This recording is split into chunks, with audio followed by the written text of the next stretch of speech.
हरिओम श्रीराम अंबज्ञ. मी रवींद्रसिंह ठाकूर, जळगाव शहर उपासना केंद्र. मी अमरनाथ धाम यात्रेसाठी आमच्या सहकारी मंडळींबरोबर गेलो होतो. पण योगायोगाने निसर्गाचा प्रकोप म्हणा, 5 जुलै 2022 या दिवशी आम्ही इथे 6 मेला आम्ही इथून 6 जुलैला आम्ही इथून गेलो.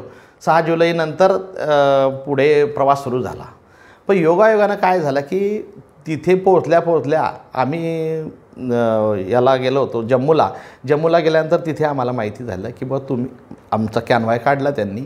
त्याच्यानंतर त्यांनी सांगितलं की इथे निसर्ग प्रकोप झालेला आहे, भूस्खलन झालेलं आहे, तर तुमची यात्रा तुम्हाला थांबवावं लागेल. पण योगायोगानं आम्ही शाईन बोर्डकडून परमिशन घेतलेल्या असल्याकारणामुळे आणि मी आमचे सहकारी मित्र यांचा असा निर्धार होता की बा अमरनाथ दर्शन झाल्याशिवाय इथून जायचं नाही. 1 दिवस झाला, 2 दिवस झाले, 3 दिवस झाले. आम्ही 3 दिवसाचा मुक्काम, जवळचे पैसे खर्च होत आहेत. परंतु काय, 1 दिवस असं ठरलं आणि तिथे पाऊस पण झाला.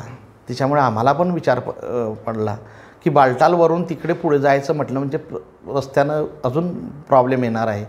तुमचे समजा घोड्यावरून जायचं झालं तरी पण त्याला प्रॉब्लेम येणार आहे. भूस्खलनसारखे विषय झालेले ते, त्यामुळे तिथे तातडीची मदत गरजेची होती. तिथे नैसर्गिक प्रकोप असा होता की 200-250 लोक त्या याच्यामध्ये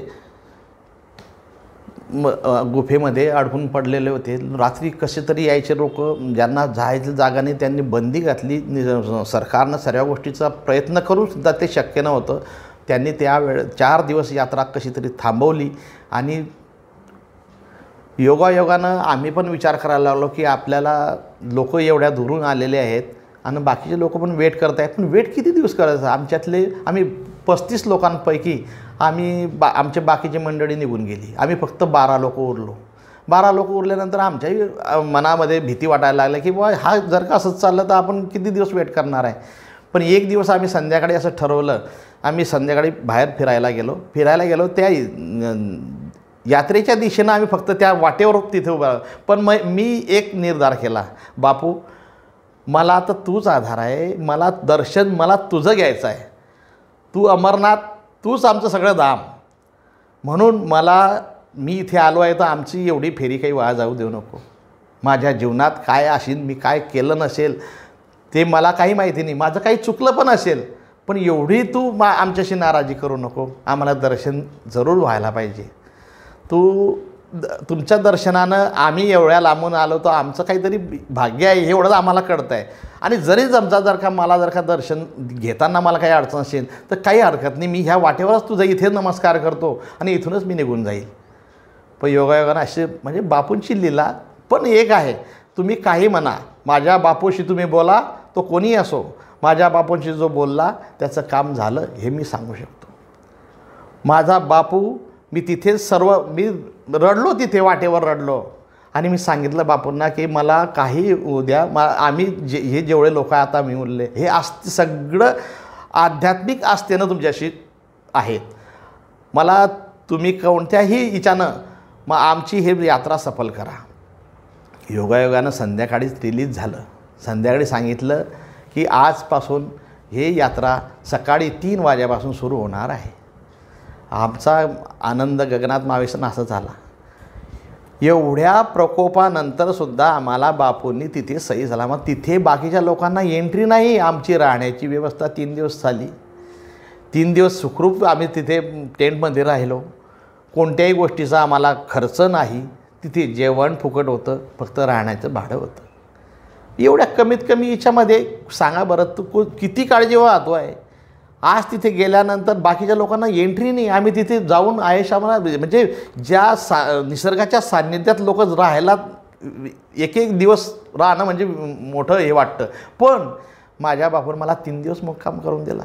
यात काय अजून म्हणजे निसर्गाच्या सान्निध्यात 3 दिवस घालवणे आणि जम्मू काश्मीरसारख्या भागात की तिथे अर्धा ताससुद्धा बाहेर फिरू शकत नाही अशी परिस्थिती तिथली असते.